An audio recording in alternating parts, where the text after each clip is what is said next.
But on Wednesdays, we do something special here. We look at our sanitation situation in our communities, in the country, and mostly around areas that do have problems, so that we would find solutions to these problems, what the authorities are doing about it, what residents are supposed to do about it, and what institutions are supposed to do about it as well. We're going to start our conversation with this one that people have been talking about a number of times, that has to do with marine pollution.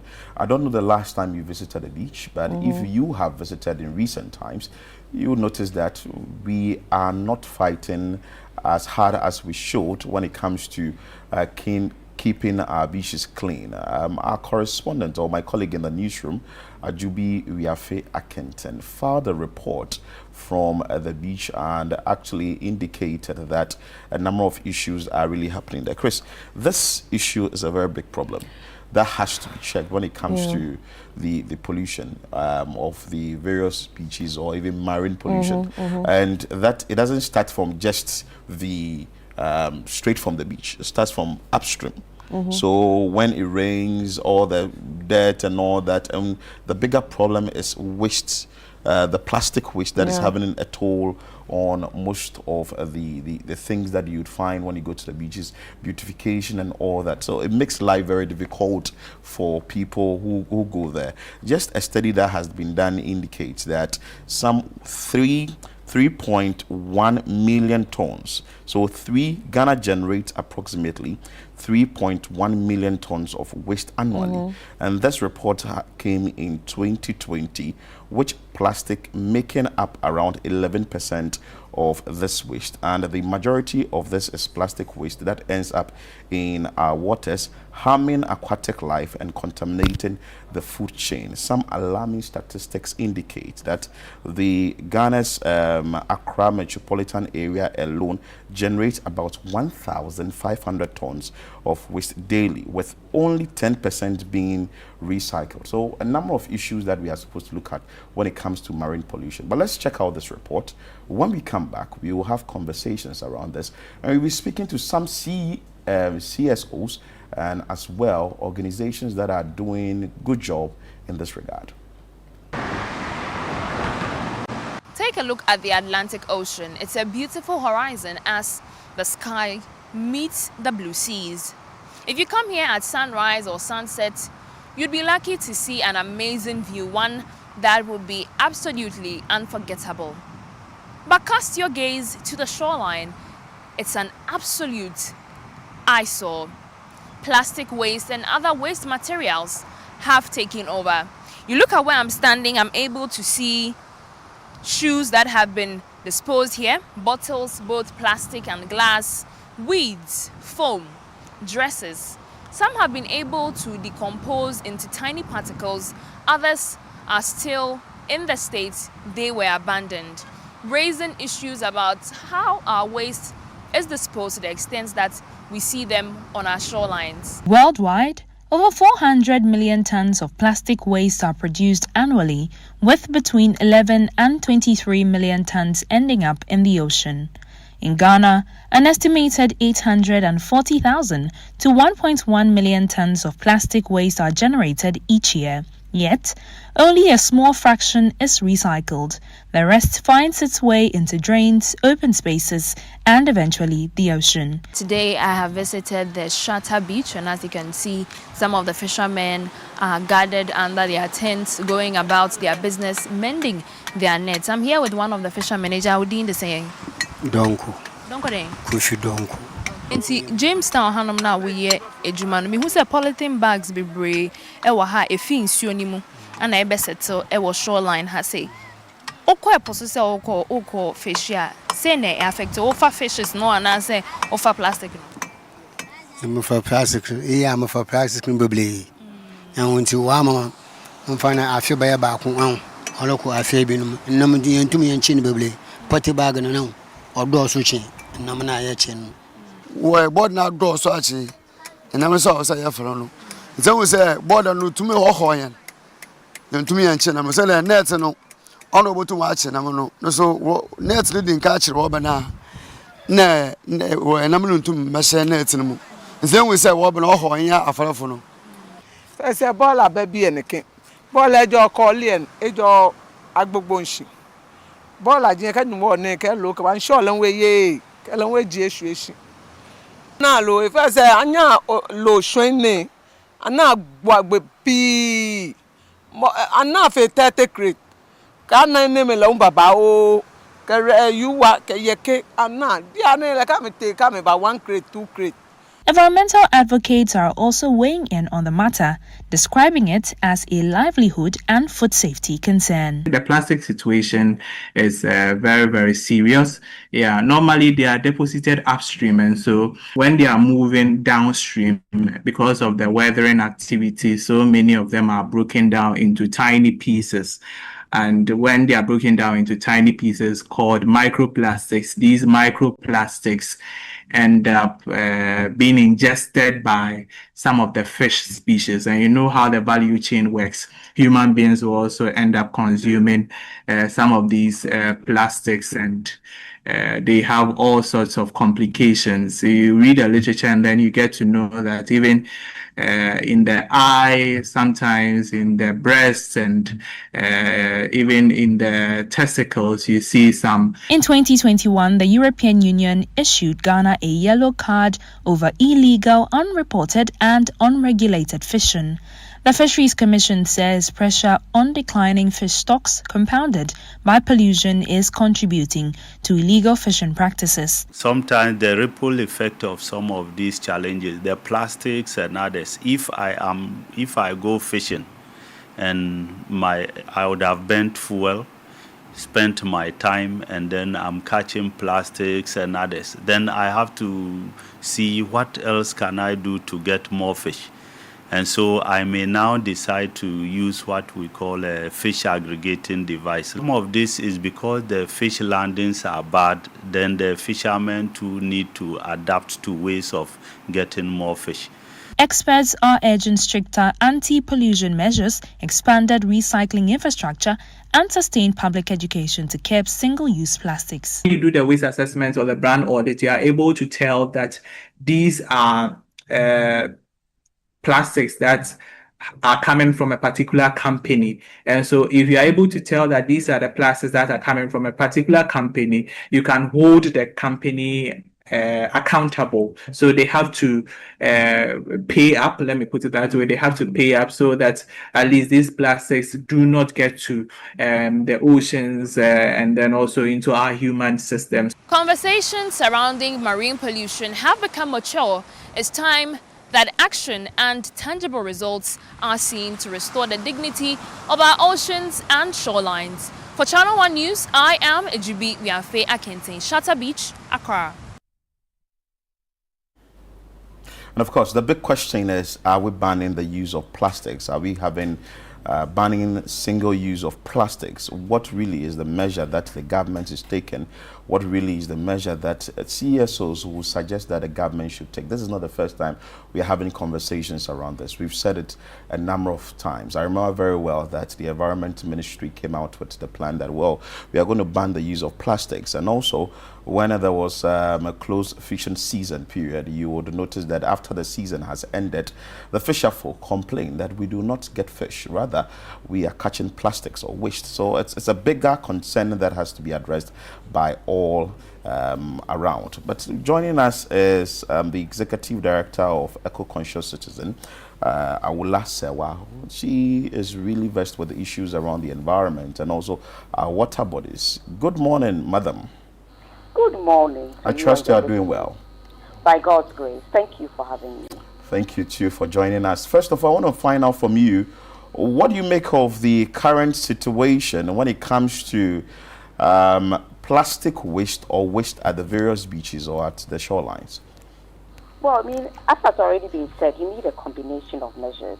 But we, eco-conscious citizens, as well as Ghana Youth Environmental Movement and other CSOs, have called for the ban on single-use plastics. This is not a very difficult ask. It's a question of the political will. And let me say this, in much of East Africa, whether you're talking about Rwanda, Kenya, Malawi, even Botswana, Jamaica, I'm told, also has banned single-use plastics. It's not a very difficult thing to do. It's just a question of having the political will to do so and going ahead to do so. And of course, education is also important. Recycling, we are really failing on recycling. We do not even segregate our waste. So that whoever your provider is, whether Alliance Waste or Zoom Lion, you should have a container for plastics, another container for food waste, something else for your garden waste. But everything is together. So we are not very, very committed to recycling, which is an issue. So from what you've just said, your preliminary comment states that we haven't achieved yet. But I think we've come far with policies that have been set up and also conversations that have been had and all that. You think that we are not making headway, or there's something that we are doing about it as a nation? Conversations. But usually conversations are supposed to lead to concrete steps. As we speak, the waste is not being segregated. You know, if I'm looking at where I am, Alliance Waste, there's only one bin. So people just mix everything. Now, eco-conscious citizens, together with La Villa Boutique and Ghana Environmental Group, what we've done is that we've got recycling bins. So, for example, with eco-conscious citizens, there's one at La. So every day, the bin is out, and people come from all over to put their discarded plastics into the recycling bin. There's also another one in the Adenta Municipal Assembly at Maijo. But despite all this, it's not enough. We need far more of these things all over the country. And then having said that, you also need education. Even when the recyclable bins are there, people still just throw the bins, their discarded plastics close by. So you also need the education. But at the heart of it, the conversations have to move to something concrete. Ban single-use plastics. Plastics are relatively new. Our parents, grandparents, when they used to go shopping, they didn't go with plastics. They had their baskets. But right now, look at even something like kinky. It's in plastic, which is dangerous, because when plastic, as you well know, when plastic is heated, the toxins, it is dangerous. And then you also have open burning, which is leading to, the WHO tells us that over 30,000 Ghanaians die annually as a consequence of air pollution. Almost everywhere you go, there's open burning going on. And the plastics are being burned. So what we are saying is that let's sort of not act as if we're born in plastic and plastic is all we know. We can be innovative and find other ways of carrying our goods without plastics. If I might say this, in the UK, for instance, they haven't banned single-use plastics. But what they have done is that in supermarkets, the big supermarkets, you pay for plastic bags. But they also have what they call the bags for life, the recyclable ones, which last for a very long time. So although they haven't banned it, because people have to pay for plastic bags, the demand has really gone down. The demand has gone down. But we are saying that ban single-use plastic, and let us be innovative. There are entrepreneurs who are looking at using, for example, cassava waste, plantain waste to make degradable bags. There's a lot that we can do. This over-reliance on plastics has to go, especially when it comes to our food, wrapping our food in plastics, our kenke, our bolo, and that sort of thing. It's just killing us. Right. So why do you think environmental consciousness actually still remains a problem in some of the communities? You see, I would say that everything remains a problem. I mean, for example, even when it comes to, let me digress a bit, even when it comes to building, people build anywhere, whether on wetlands, whether on water bodies, whether on drains, gutters, anywhere, places that should be parks, people build, and there's no enforcement. So every aspect of our life, even where the law is there, people just break it with impunity and nothing happens. So for me, what needs to be done is enforcement. You can educate, but you can have conversations, but if you're not prepared to enforce, for example, you should have wardens who, when you litter, whether it's discarded plastic or what have you, they give you on the spot fines, and then you are made to clean the surroundings. This will deter people from sometimes you see very nice cars, and then out of the window comes a discarded bit of plastic or some other waste. For me, the crux of the matter is that we have all the laws but we don't enforce them. But when it comes to single-use plastic, of course, the law isn't there. So we are asking to pass a law banning single-use plastic. It can only help. Right. So still talking about the law, how much of this problem is behavioral versus it being structural? I think it's a mixture. I think it's a combination. It's behavioral because you get away with it. Yeah. You know, if you are in Singapore or other countries where they take cleanliness seriously, nobody will tell you not to litter. Right. But in Ghana, you find maybe a policeman may be close by, you litter, and he doesn't even realize that you've committed an offense. Yeah. So that is it. So it's a mixture of the two, because even if the law is there, you don't enforce it.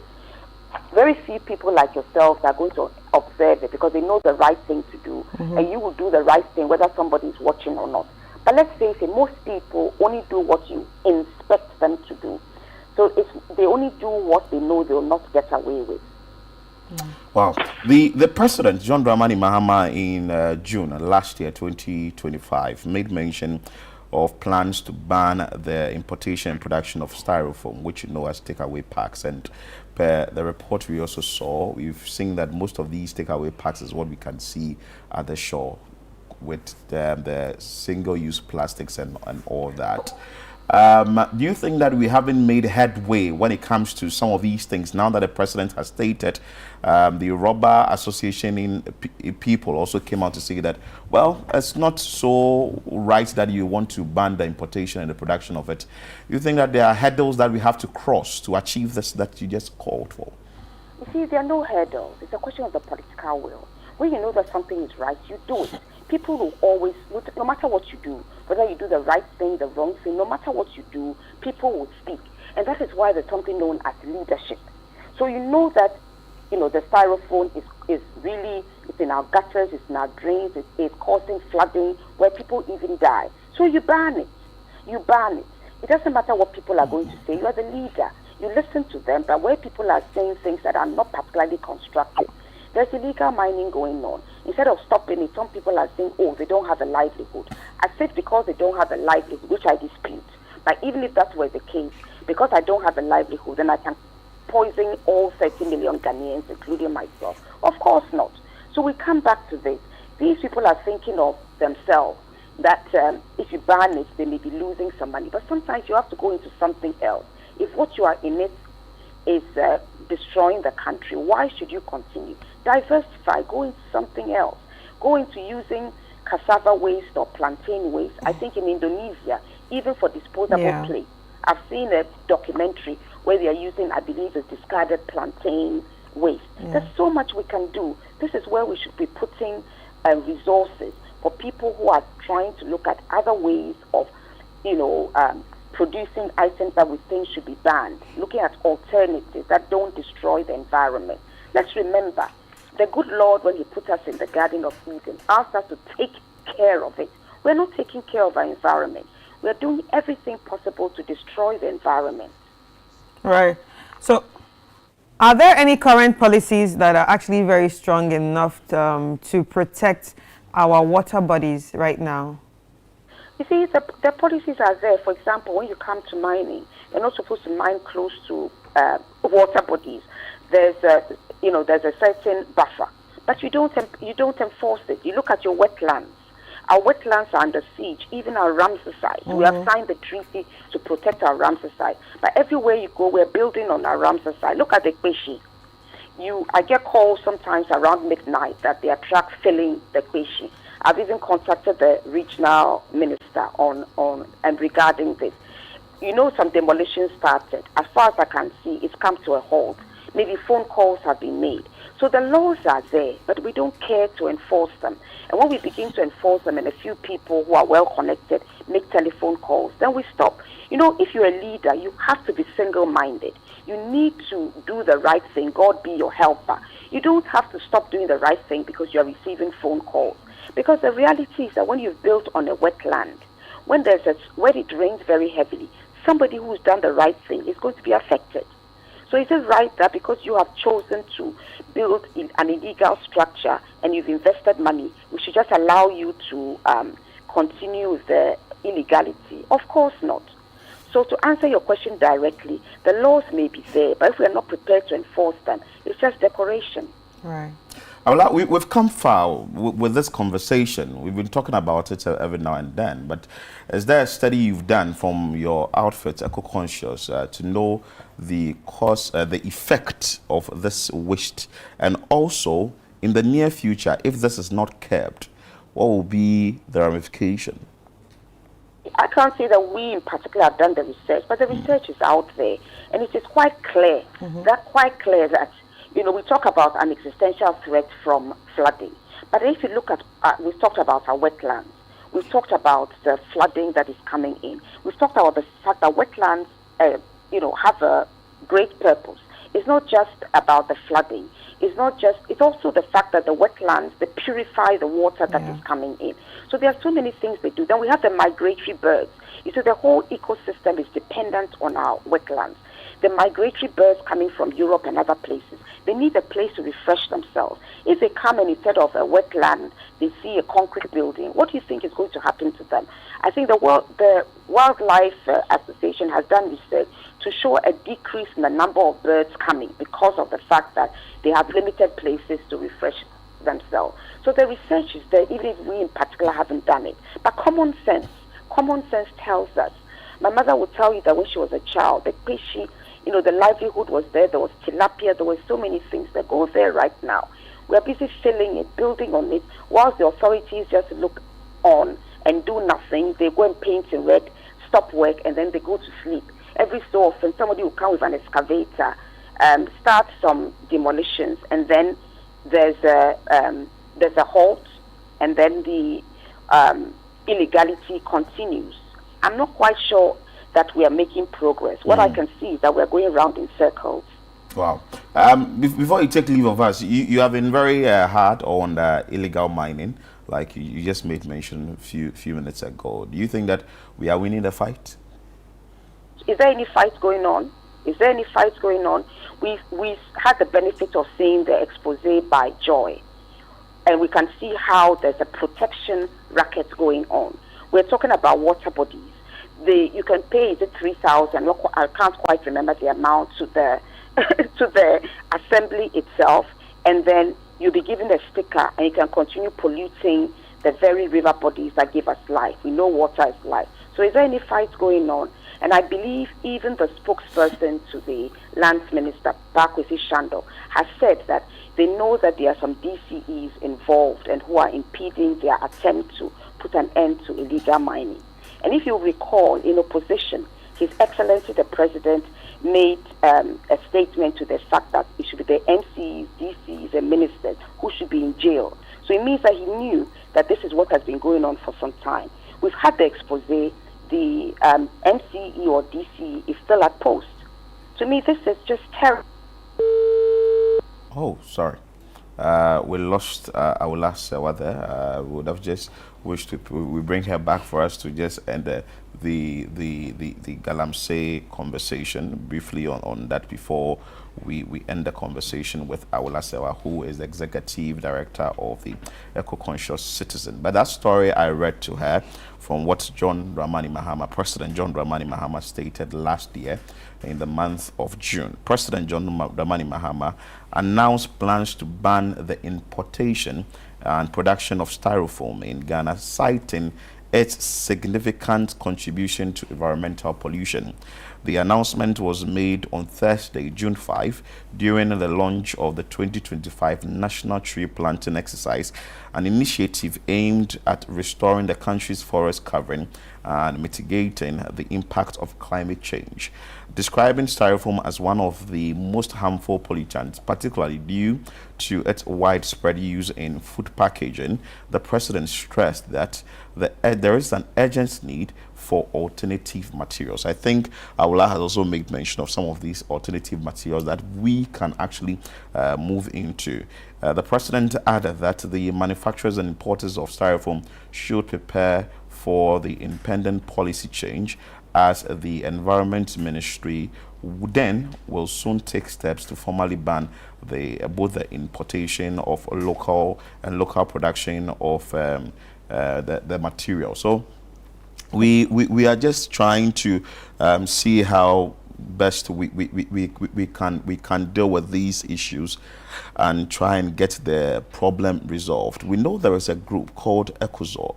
They go around to clean these beaches and try and get marine spaces clean and all that. We will try and raise them shortly online and find out from them how difficult or easy is it for you to clean the beach, because sometimes it's an eyesore. Yeah, it's actually beach, a very big the Shatter Beach that problem. Ajubi went to. You can see clear the videos on the screen. Maybe the producers can put it on the screen for the viewers to see what really it is when you go to Shatter Beach. So this is it. It's an eyesore. It's nasty. Like, you can't write. There is nothing good about this, because you go there and you just see filth all over the place. Yeah, but you see, the thing is that I think people do not realize how this thing affects us so much. It affects us in different ways. I know some people would think it's just about the food that is coming out from the oceans, but at the end of the day, we also don't realize that the ocean is linked to the climate. Do you understand? All the climate change that we are seeing these days also has to do with the ocean, because some part of the ocean, that's the coral reefs. If I can remember in secondary school, actually I know it works together with, you know, drawing in carbon dioxide. So if we lose the coral reefs, it's just going to get hotter and hotter and hotter and hotter at the end of the day. So we do not realize that these problems that we are posing is affecting the marine life, yeah, it is. which is part of the, you know, which the coral reefs are actually parts. It is. It's because and also like 70% of the world is actually covered by water. Yeah, of course. And if 70% is covered by water and we are destroying the water, that means we are going to be affected. But you know, other countries have done it, so this country can also do it. You're saying, oh, you are going too far. You know, I keep saying Cote d'Ivoire here. Cote d'Ivoire. If you go to the supermarkets in Cote d'Ivoire, like exactly what she said, what Awula said, that when you go to some of these supermarkets, she was talking about the ones in London. When you go to the supermarket, you have to buy the plastic bags. Nobody's going to give you a plastic bag in some of the supermarkets. Yeah. In Cote d'Ivoire, And just you here, pay for it. you have to pay for it. Let's speak to Ecozoil Limited. The general manager is joining us, Abitha Odami Nyamte. She's joining us for us to have conversations around that. We understand it's an organization that goes around to clean the beaches and also get our beaches clean. Good morning, madam. Good morning. I trust you are doing well. Yes, I'm doing well by God's grace. I'm tempted to ask this question. How easy or difficult is it for you and your outfit to clean the beaches you visit? Cleaning the beaches is very difficult. It's quite Herculean. It's something that we've been doing for the past years, and it's not an easy job. It's not easy. Yeah. So which of the beaches have you visited so far along the coast to get them clean? Okay, so if I'll take you back slightly, we used to have a contract with the government to clean all the beaches. That was about 2010 to 2012. So with that, all the beaches in Ghana from Aflao to Axin is what we used to clean. But when the contract was not renewed, what we do is once a while, corporate bodies come, they call on us, and then we join them to clean the beaches. So the beach, we are even showing on the screen, Jamestown. We stopped cleaning the beach for some years now. We haven't been cleaning it yet. Wow. So when you were actually cleaning the beach, what were some of the systems that you put in place to prevent some of these marine pollutions, or say pollutions along the beach?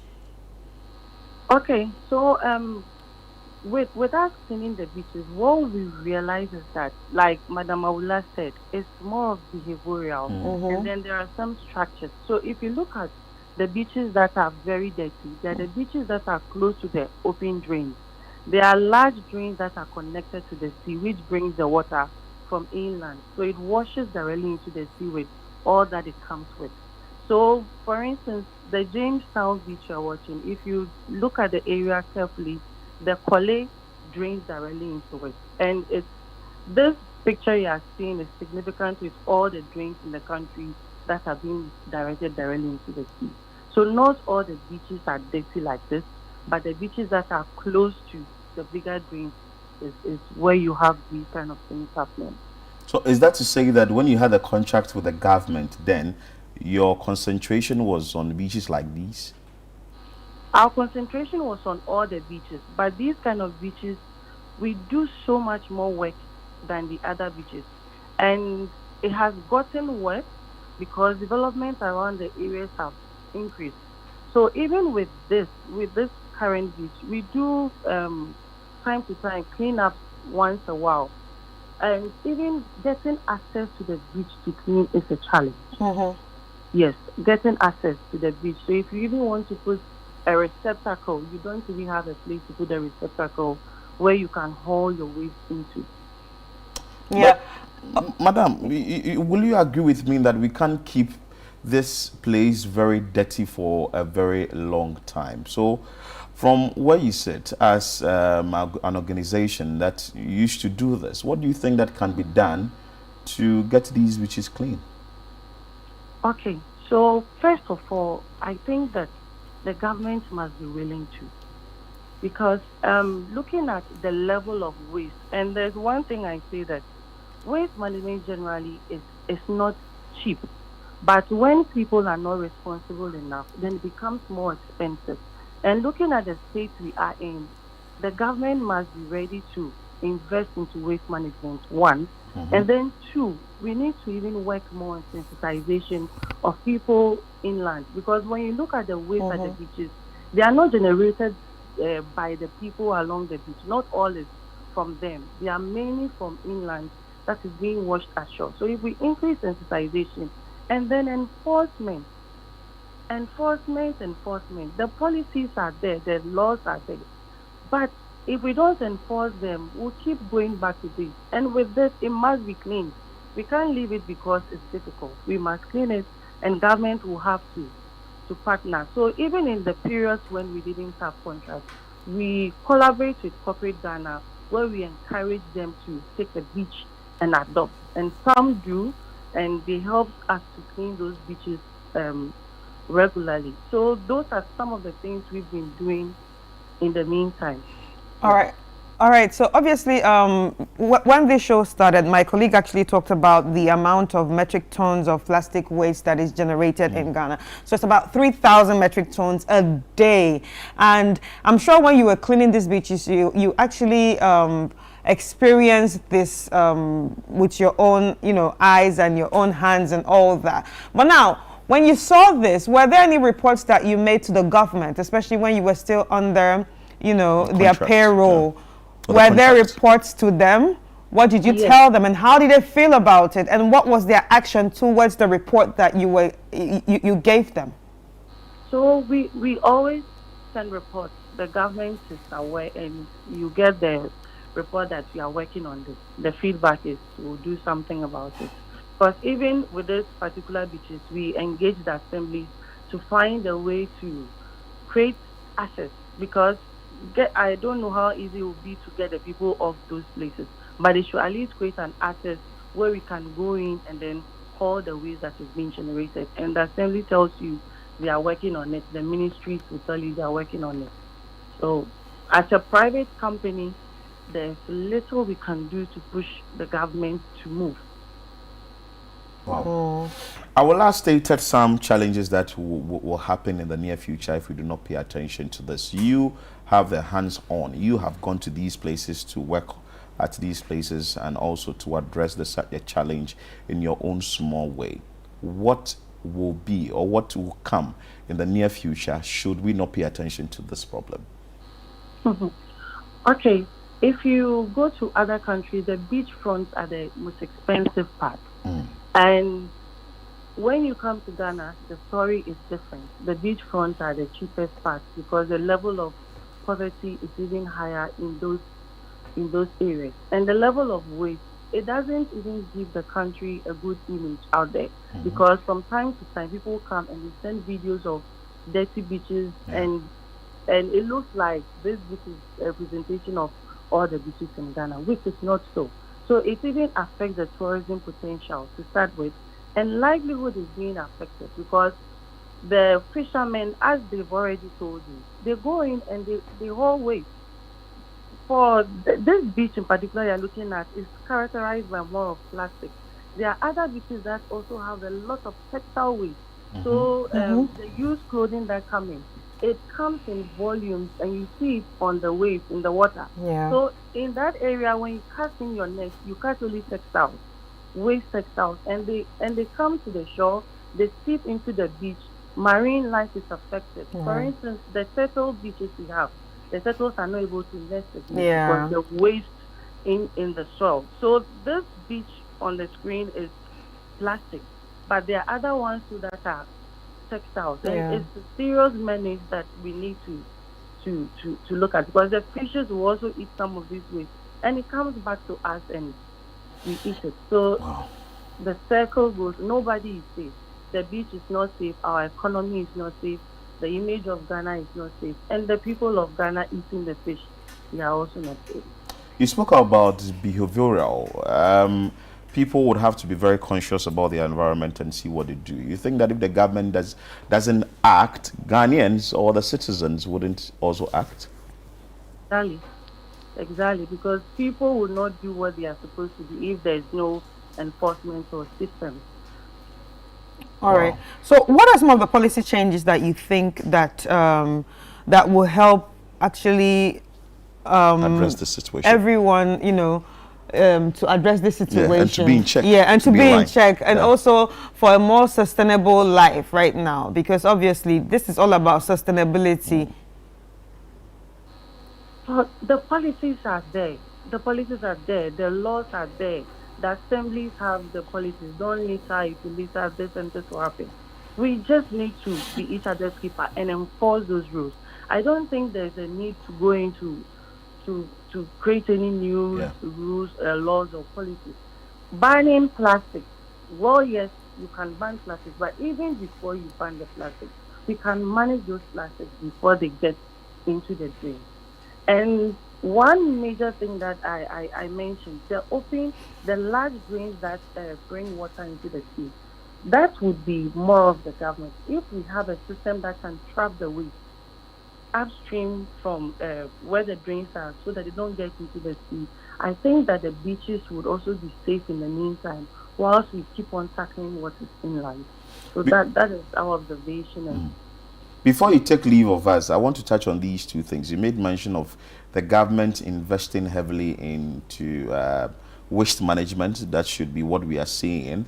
And also your contract. Is there a way that is going to be a renewal? What is the conversation on it? And also looking at the fact that the government will have to invest more in this space. We are a private company, and all we can do is still submit our proposals for government to look at. So maybe voices like yours can come in and let government know the importance of such projects. Because aside even the sanitation, the people along the beaches will also get employment.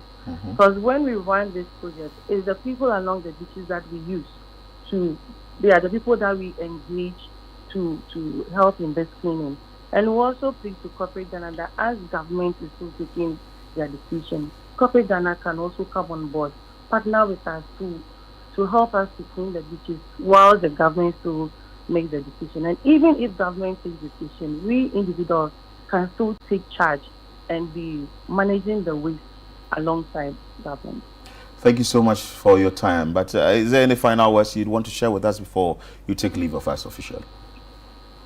We just want to thank you for the opportunity, and we to further also say, when we clean the beaches and make them clean, we can set up places where people can come for relaxation. So maybe the assemblies can consider that, aside the fact that you tend to clean the beaches, you can transform them into places where you can further generate funds for the assembly. For instance, you go to other countries and they set up gym equipment and sports equipment on the beaches. You pay a little token and then you enjoy the facility. So maybe when such things are constructed or situated on the beaches, it reduces how much waste we generate, like the open defecation. We didn't even talk about those ones, but those are some of the unfortunate realities of such areas. Do we still have issues with open defecation? We do, along the beaches. We still do. Okay. We still do. Okay. Thank you so much for your time, Abitha Odame Nyamte, who is the general manager of the Ecozoil Limited, and she has stated almost everything that we need to know, and also the fact that they've put it on hold, cleaning of the various beaches, and that is what we are seeing the effect now. So if the government would have to invest heavily, sometimes I say that we tend to overlook some of these things, and now when it becomes a bigger problem, then we will all be talking about it as if it didn't exist in the past and we couldn't have put in measures to address the situation. Because I was at one of the beaches last Friday into Saturday in the evening, and I stayed at the beach from 8 p.m. to the next day, to around 3 a.m., 4 a.m. And just to witness or to observe how the place runs. The number of people that came there at about 3 a.m. to 4 p.m., 3 a.m. to 4 a.m., I was asking myself that, why aren't people sleeping? So from what Awula Serwah has said, from what Abitha has also said, it tells you that we can rake a lot of income from these places. But you wouldn't want to have a dirty beach like what we are seeing on the screen. Right. And you would go to this place. How are you even going to relax? So maybe a measure can be put in place to ensure that these things are worked on and are addressed. Maybe the producers can put the videos on the screen, because so that at the end of the we day, understand what is really happening. We keep calling on the diaspora to visit Ghana, but we forget that the beaches are also part of the excitement that people want to see. People travel to other countries just to see beaches. Beaches are actually ranked in the world. They are. Beaches are actually ranked in the world. Why are people going to? Is this Zanzibar? Yes, Zanzibar, because the beach is clean. And there are other places too that I've seen across. Those are the ones, you see, across the world that people are saying that the sea looks very blue. It's very nice. That's because some white sand. Because they still have their coral reefs intact, because the coral reefs are the ones that also changes the color and give them that color. And those are mostly some of the beaches that are on the Indian or the Pacific Ocean. So ours is on the Atlantic. Yeah, Atlantic. Yeah. So I think some of them are the Indian. I think Zanzibar is actually the Indian. I think the Indian or Pacific, one of them. I think so those ones, they still have their everything intact. So the marine, things inside the water, they are all still intact. They are not polluted yet. The way the tourism ministry has issued a statement to say that we should put on fugu every Wednesday, I think that same ministry can do that when it comes to tourism, and asking the environment ministry together with the local government ministry to push this agenda. Because the little study or a study that was done on this, just few things that we should do. So what can we do to help? First, we need to reduce single-use plastics like refuse plastic bags, straws, and water bottles, and opt for reusable alternatives instead. Also, separate your wastes and participate in the local recycling program. And this maybe the education would also help in this regard. Compost organic waste to reduce landfill waste. We've been seeing the landfills getting full almost every now and then. We need to also choose businesses that prioritize sustainability and environmentally friendly practices, and also educate communities about the impact of plastic pollution and promote sustainable practices. Further, the study also made mention of the fact that thanks to community-led initiatives and government efforts like Green Advocacy Ghana and other organizations or CSOs that came on to ensure that these things will be resolved, but it's not enough. A quote that I saw in this particular research is that Psalm 21 verse 1 reminds us that the earth is the Lord's, and everything in it. We have a responsibility to protect and preserve our planet to future generations. Let's all join forces to keep our water bodies clean and promote sustainable practices. So it's a very big problem that has to be checked. It's a very big issue that has to be looked at. It's a very, very pertinent, or let me say, it's a peculiar problem that I will not say that it's only to Ghana, but across the world. But then we can make enough money from this. Right. Apart from the money, at the end of the day, it's actually going to save us. Yes, it's going to save our lives. It's actually going to save our lives. And you know, someone will say, how do we actually embark to, you know, embark on everything that you just read? The simple ones are just reuse, reduce, and also recycle.